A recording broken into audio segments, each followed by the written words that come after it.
এবছরের বাগদেবী সরস্বতী পুজো কিছুটা ব্যতিক্রমী। রবিবার থেকে শুরু হবে সরস্বতী পুজো। এবছর সরস্বতী পুজো হবে দুদিন ব্যাপী। পঞ্জিকা তিথি অনুযায়ী রবি এবং সোমবার দুদিনই সরস্বতী পুজো করা হবে। সেই মোতাবেক গোটা রাজ্য সহ রাজধানীর বিভিন্ন বাজারে চলে এসেছে সরস্বতী মূর্তি।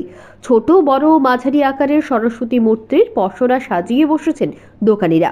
শনিবার বেলা বাড়ার সঙ্গে সঙ্গে জমে উঠেছে বাজার। অন্যান্য বছরের তুলনায় এবছর মূর্তির চাহিদাও মোটামুটি ভালোই বলে জানালেন এক মূর্তি বিক্রেতা।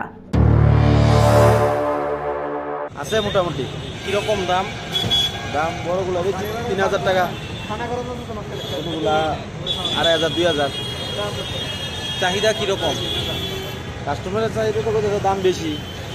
আমরা তো মনে করেন এত টাকা বেচবো, আমরা বুঝাই না তবু এই আর কি।